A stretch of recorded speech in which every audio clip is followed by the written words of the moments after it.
तो एसएन गैड और assistant police में अप्लाई करने वाले 1,11,000 लोगों को मेरी तरफ से अस्सलाम वालेकुम। तो जनाब, बहुत सारे कैंडिडेट्स जो हैं वो ये क्वेश्चन कर रहे थे कि सर, जो टेस्ट की डेट है सुना है कि पोस्टपोन हो गई है। तो अभी तक ये सुनी सुनाई बातें हैं, और ये बात सुनते ही आप में से बहुत सारे कैंडिडेट्स ने जो है वो पढ़ना भी छोड़ दिया है, क्योंकि हमारे साथ होता ये है कि जब तक प्रेशर ना पड़े किसी चीज़ का तब तक हमने वो काम करना नहीं होता। तो अभी जो है इस न्यूज़ ने जो है बहुत सारे लोगों की तैयारियों को ब्रेक लगा दी है कि टेस्ट होना है कि नहीं होना, हम ऐसे ही पढ़ रहे हैं। तो देखें जी, फर्स्ट ऑफ ऑल तो ये है कि अभी तक आपका पीपीएससी ने कोई भी नोटिफिकेशन जारी नहीं किया है। तो जब तक पीपीएससी कोई नोटिफिकेशन जारी नहीं करेगी, इसका मतलब है तब तक आपका टेस्ट पोस्टपोन नहीं हुआ, और जो डेट आपकी आई हुई है उसी डेट पे आपका टेस्ट होना है। अच्छा, पॉसिबिलिटीज़ हैं कि टेस्ट पोस्टपोन हो जाए, ठीक है? उसमें 2 एलिमेंट्स हैं, एक तो आपका ये जो फॉग पड़ रही है बहुत ज़्यादा, एक ये एलिमेंट भी हो सकता है, और जो दूसरा एलिमेंट है वो जो कुछ लोगों ने रिट पिटीशन दायर की हुई है कोर्ट में, तो ये 2 एलिमेंट्स आपके हो सकते हैं, लेकिन ज़्यादा चांसेस यही हैं कि आपका पेपर जो है वो पोस्टपोन नहीं होगा। देखें, जो पीपीएससी है ना, वो बहुत कम ऐसा करता है कि वो 1 माह पहले या डेढ़ माह पहले जो है ना वो डेट अनाउंस कर दे किसी टेस्ट की, बहुत कम ऐसा होता है। तो इस बार पीपीएससी ने ऐसा किया है, इसका मतलब पीपीएससी ने जब डेट अनाउंस की है, तो आपके पेपर के बारे में तमाम प्रिपरेशंस जो हैं उन्होंने उसी वक़्त स्टार्ट कर दी हैं, और जो कि आखिरी मराहिल में होंगी, अब शायद पूरी भी हो चुकी हों। और आप लोगों ने अपने माइंड में यही रखना है कि आपका पेपर कब है, 24 नवंबर को है। तो इकबाल ने कहा ना कि खुदा तुझे किसी तूफ़ान से आशना कर दे, कि तेरे बहर की मौजों में इज़्तिराब नहीं। तो वो वाली जो है ना, आप लोगों के लिए शेर जो है बिल्कुल फिट आता है, क्योंकि आप लोग, एक बात आती है और फ़ौरी तौर पे आप जो है ना क्या करते हैं, पढ़ना छोड़ देते हैं। ख़ैर, जो टेस्ट पोस्टपोनमेंट वाला है ये तो आपका क्या है, ये तो आपका है 50-50, बल्कि मैं इसे 50-50 भी नहीं बोलूँगा, मैं बोलूँगा कि ये है आपका 60-40, ठीक है? मतलब कि 60% चांसेज़ हैं कि आपका टेस्ट हो जाएगा और 40% चांसेज़ हैं कि ना भी हो। तो ये वाला तो हो गया हमारा क्वेश्चन क्लियर। अब दूसरा क्वेश्चन है जो अक्सर कैंडिडेट्स कर रहे हैं कि सर, रोल नंबर स्लिप जो है वो कब आएगी? अब जो पुराने कैंडिडेट्स हैं जो अप्लाई करने वाले हैं, उन लोगों को तो पता है कि रोल नंबर स्लिप कब आती है और कैसे आती है, लेकिन नए आने वाले को जो है ना, मोस्टली कैंडिडेट्स को नहीं पता, और वो यही क्वेश्चन बार-बार कमेंट्स में या मुझसे इनबॉक्स में आके पूछते हैं। तो रोल नंबर स्लिप जो है ना आपकी पीपीएससी की 1 हफ्ता पहले जारी होती है, ठीक है? और बाज़ औक़ात वो 1 हफ़्ता भी नहीं होता, 5 दिन पहले भी वो अक्सर ऐसे होता है कि सिर्फ़ 5 दिन पहले आपकी स्लिप जारी करें। तो अभी चूँकि इन्होंने बहुत पहले आपकी डेट अनाउंस कर दी है, तो अगर आपकी जो स्लिप है बहुत जल्दी भी आ गई, तो मुझे लगता है कि इस वेडनेसडे आपकी भी स्लिप आएगी, ठीक है? अदरवाइज़ जो है ना, आप नेक्स्ट नेक्स्ट जो है, एक तो कल है ना, आप नेक्स्ट मंडे अपने ज़हन में रखें कि नेक्स्ट मंडे तक आपकी क्या आ जाएगी, स्लिप आ जाएगी, और आप अपनी तैयारी को बिल्कुल भी ना रोकें, उस तैयारी को आप जारी रखें। तो इन 2 क्वेश्चंस के तो मैंने आंसर कर दिए हैं, जो मेन हमारा टॉपिक था। उसके बाद हम थोड़ी-सी और चीज़ें डिस्कस कर लेते हैं, जो कि अक्सर कैंडिडेट्स जो हैं वो मुझसे पूछ रहे हैं। अच्छा, स्ट्रैटेजीज़ के बारे में जो है ना कई लोग पूछ रहे हैं कि सर, स्ट्रैटेजीज़ क्या होनी चाहिए पेपर अटेम्प्ट करने की? एक स्ट्रैटेजी तो वो है ना जो आपकी पेपर तैयारी की है, तो वो तैयारी वाला मरहला तो काफ़ी हद तक गुज़र चुका है, और आपके पास सिर्फ़ और सिर्फ़ 2 हफ़्ते बकाया हैं। और जिन लोगों का यकम को होगा उनके पास चलो 3 हफ़्ते हैं, बस इससे ज़्यादा तो नहीं है ना। तो स्ट्रैटेजीज़ में ये है कि जब आप पेपर सॉल्व करेंगे, काफ़ी सारी चीज़ें तो मैं ऑलरेडी पिछली वीडियो में बता चुका हूँ, ठीक है? कि आपने पास पेपर कैसे करने हैं वगैरह-वगैरह, ये तमाम चीज़ें मैंने बताई थी। तो अभी पेपर को आपने किस तरह सॉल्व करना होगा, आपका एक तो पेपर होता है 100 मार्क्स का होता है और 90 मिनट्स का होता है। इसका मतलब ये है कि एक सवाल के लिए आपके पास 1 मिनट भी पूरा नहीं है। तो इसलिए आपने कोशिश ये करनी है कि आपकी जो रीडिंग स्किल्स हैं वो थोड़ी-सी अच्छी हों, और ज़रा जल्दबाज़ी का मतलब ये नहीं है कि चीज़ें स्किप कर जाएँ बीच में। इसका मतलब ये है कि आप अच्छे तरीके से और कम वक़्त में जो है, वक़्त ज़ाया किए बगैर पेपर को पढ़ें। तो फर्स्ट अटेम्प्ट में जब आप पेपर को रीड करेंगे ना, तो इट इज़ पॉसिबल कि आपको लगे कि जनाब ये पेपर तो बहुत मुश्किल है, ये तो मुझे नहीं आता है। क्योंकि अक्सर इंसान के साथ होता यही है कि जो ज़्यादा चीज़ उसके पास होती है मौजूद, वो उसको नहीं देखता, लेकिन जो ला हासिल होता है उसकी तलाश भी जारी रखता है और उसके लिए कोशिश भी जारी रखता है। तो हो सकता है कि पहली अटेम्प्ट में जब आप क्वेश्चन पेपर को रीड कर रहे हो और आपको 5वां, 6ठा, 7वां, 8वां, 9वां, 10वां इकट्ठे 5-6 सवाल ऐसे मिल जाएँ जो आपने कभी नहीं पढ़े, जो आपकी नज़रों से कभी नहीं गुज़रे और आप एकदम इस चीज़ का फैसला कर लें कि ये पेपर तो बहुत मुश्किल है। तो आपने इस चीज़ का कतई फ़ैसला नहीं करना फ़ौरी तौर पे और सबसे पहले आपने जो आपका टाइम है उसको हाफ़ पार्ट में मतलब 2 पार्ट्स में डिवाइड करना है। हाफ़ पार्ट आपका होगा यानी कि 45 मिनट्स पहले आपने उस पेपर को अच्छी तरह रीड करना है।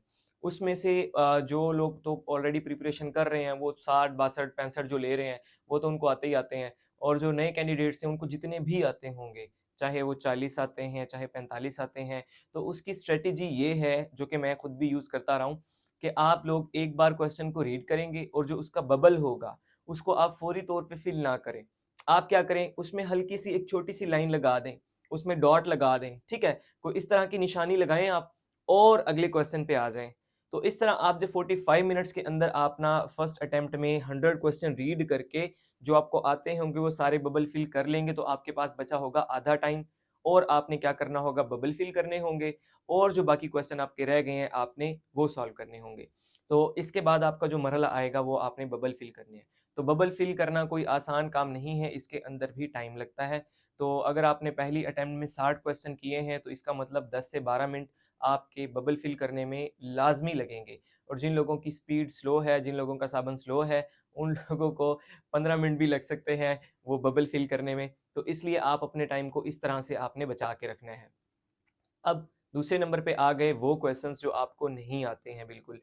तो उसके अंदर एक तो बात बल्कि मुझे पहले करनी चाहिए थी, आप लोगों ने करना ये है कि जब पहली अटेम्प्ट आपकी जा रही है, तो उसमें कोशिश ये करें कि मैथमेटिक्स को टच ना करें पहली अटेम्प्ट के अंदर और बाकी क्वेश्चंस को सारे जितने भी हैं उनको अच्छी तरह रीड कर लें, क्योंकि एक बार रीड करने में ज़्यादा टाइम लगता है। जब दूसरी बार आप उसी क्वेश्चन को रीड करेंगे, अगर पहले आपने 30 सेकंड्स में किया तो 10 सेकंड्स क्योंकि आपको पता है कि क्या है उस क्वेश्चन के अंदर। सिर्फ अगर आपने देख भी लिया ना अच्छा ये वाला क्वेश्चन, ये तो मुझे नहीं आता, तो इतना कम टाइम लगता है। तो दूसरी अटेम्प्ट में आप क्या करेंगे, आप करेंगे मैथमेटिक्स की क्वेश्चंस जो आपको आते होंगे और जो और उससे ज़्यादा मुश्किल हैं आप उसको भी छोड़ देंगे इस अटेम्प्ट में भी और वो अटेम्प्ट आपकी बस जो है ना इतनी ही होगी कि 10-12 मिनट की आपकी अटेम्प्ट होगी और उसके बाद रह जाएगी आपकी आखिरी और तीसरी अटेम्प्ट। उसके अंदर आप क्या करेंगे, उसके अंदर आप करेंगे जितने भी क्वेश्चन रह गए या तो आप डिसाइड करेंगे कि ये मैंने इसका लगाना है, क्योंकि आपकी नेगेटिव मार्किंग है, अगर एक क्वेश्चन आपका गलत हो जाता है तो उसका 1.25 नंबर कटेंगे।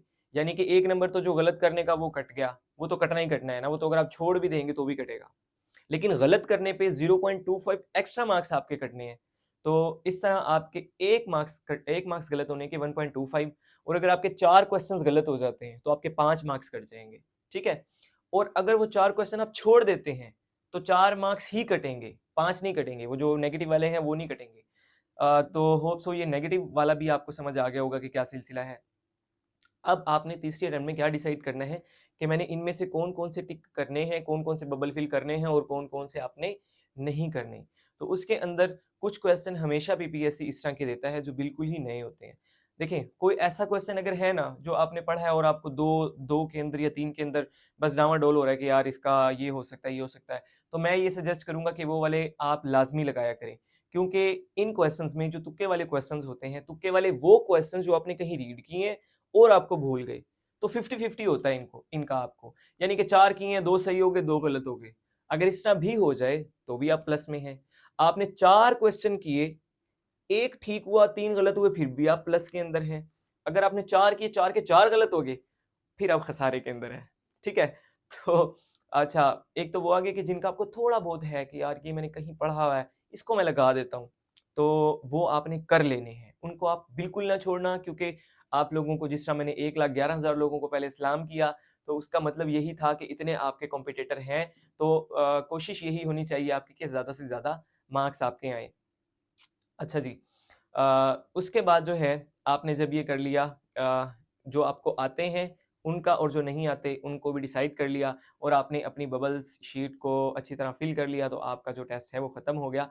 और बबल्स फिल करने के बारे में ना मैंने पिछली वीडियो में बताया था कि आप लोगों ने बबल फिल करने वक़्त ये लाज़मी ख़्याल रखना है कि उसका जो अपना जो आपकी इंक है वो सर्कल से बाहर ना जाए या आपका सर्कल थोड़ा-सा खाली ना हो और कोशिश करें कि बॉल पॉइंट से उसे अच्छी तरह बिल्कुल फिल करें ना, ताकि मशीन उसका कोई भी एक भी क्वेश्चन जो है ना वो रिजेक्ट ना करे।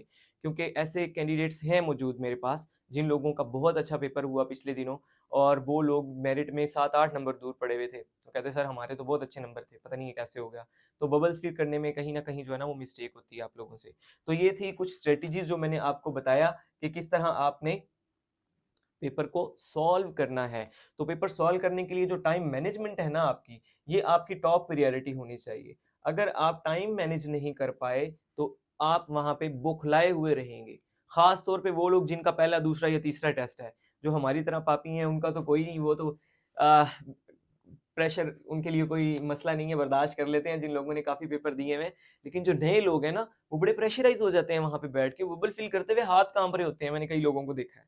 तो हाथ आपने जो है ना कोशिश करना है कि अपने काबू में रखने हैं, और टाइम अगर आप मैनेज रखेंगे अपना, तो ये सारे काम आपके हो जाएँगे। और मैंने आपको बता दिया कि किस तरह आपने कौन से क्वेश्चंस पहले करने हैं, कौन से बाद में करने हैं, बबल कैसे फ़िल करने हैं, कब करने हैं, पहले डॉट लगा के चले जाएँ, बाद में उनको प्रॉपर फ़िल कर लें, ठीक है? तो ये आपकी हो गई स्ट्रैटेजीज़ जो आपने पेपर अटेम्प्ट करते वक़्त आपने देखनी है।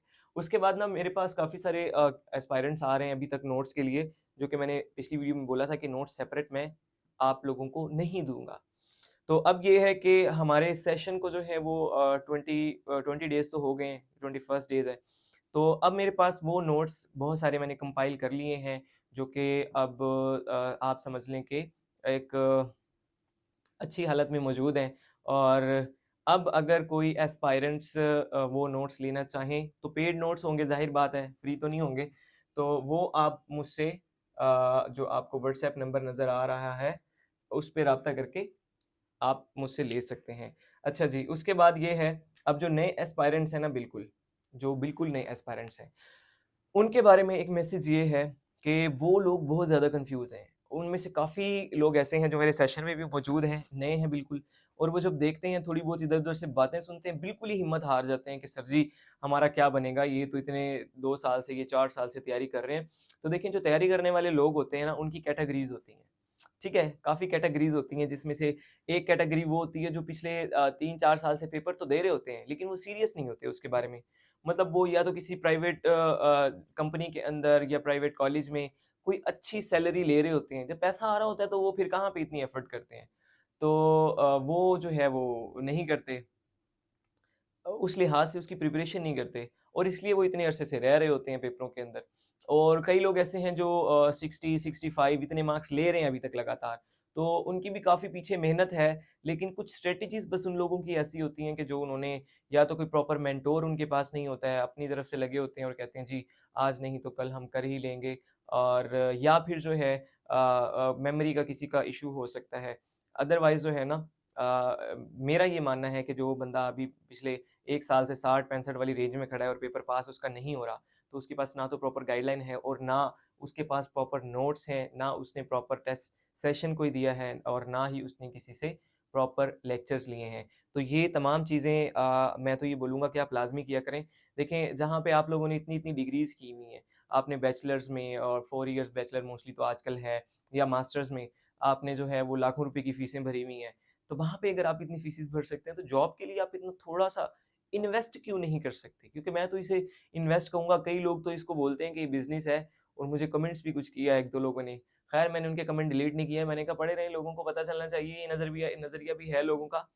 तो उनके लिए मैंने एक शेर भी मुझे याद आ गया। अ वो शेर कुछ इस तरह है कि दुनिया ने तालीम को बनाया है तिजारत, और कांटे भी नज़र आते हैं फूलों के खरीदार। दुनिया ने तालीम को बनाया है तिजारत, कांटे भी नज़र आते हैं फूलों के खरीदार। मजनू को नहीं कहीं से भी इंसाफ की उम्मीद, मुंसिफ भी हर उम्र के हैं लैला के तरफदार। तो ये हमारे यहाँ जो है ना वो सिस्टम है। तो बाकी दूसरी बात ये है कि जो एक टीचर होता है, टीचर बाकायदा एक प्रोफ़ेशन है। तो आप लोगों को ऐसा क्यों लगता है कि हर वो टीचर जो अगर यूट्यूब पे है या कहीं भी है, वो बिल्कुल आप लोगों को फ्री एजुकेशन दे, जिसकी आप लोग बिल्कुल कदर नहीं करते हैं, फ्री वाली चीज़ की तो कदर नहीं ना करते, तो क्यों आप ऐसा एक्सपेक्ट करते हैं? तो अगर एक टीचर कोई अच्छा मटेरियल आपको प्रोवाइड कर रहा है, तो उसका फ़ीस हक बनता है। तो खैर क्रिटिसाइज़ करना आपका हक बनता है। तो खैर नए एस्पायरेंट्स को बस मैं यही कहना चाहता था कि आप लोगों ने बिल्कुल भी घबराना नहीं है।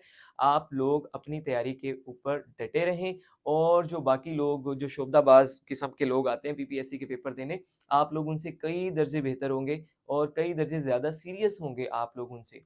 और मुझे तो ऐसे लगता है जैसे मेरे सेशन में भी जो लोग हैं ना, तो उसमें से 1/4 लोग हैं सिर्फ़ जो प्रॉपर प्रिपरेशन कर रहे हैं, बाकी लोगों ने सेशन भी ऐसे जॉइन किया हुआ है। तो जो आप लोग सोचते हैं ना कि इसने तो उसका सेशन जॉइन किया उसका, तो वहाँ जाके भी नहीं पढ़ते हैं कई लोग। तो तो आप लोग वो चीज़ देख के भी ना सोचा करें कि जनाब ये तो अगर वहाँ से तैयारी कर रहा है तो ये पास हो जाएगा लाज़मी। अगर वो मेहनत करेगा तो ही पास होगा, अदरवाइज़ पास होने के कोई चांसेस नहीं है। तो आप जो है अगर तो पेपर आ गया, पास पेपर से ना आया और पेपर कुछ नई डायमेंशन से आ गया, तो फिर तो नए लोगों का, नए एस्पायरेंट्स के बहुत ज़्यादा चांसेस हैं और मुझे ऐसे लगता है कि फिर 50 से 60% नए एस्पायरेंट्स ही आएँगे पास होके और बाकी कोई 40% जो पुराने हैं उनमें से कोई पास होंगे क्योंकि नया पेपर वो बनाता ही इस डायमेंशन से है और आप लोगों ने अक्सर डीप स्टडी की होती है, आपने उन चीज़ों को पढ़ा होता है। लेकिन जो पीपीएससी की तैयारी करने वाला एक स्टूडेंट है ना, वो टोटली क्रैमिंग पे चल रहा होता है। क्रैमिंग पे वो उस तक वक़्त तक चलता है जब तक उसका पेपर पास नहीं हो जाता। इंटरव्यू जो है वो नेक्स्ट उसका फ़ेज़ है। इंटरव्यू के लिए आपको लाज़मी जो है वो डीपली पढ़ना पड़ता है, डिस्क्रिप्टिवली तौर पे आपको देखना पड़ता है चीज़ों को।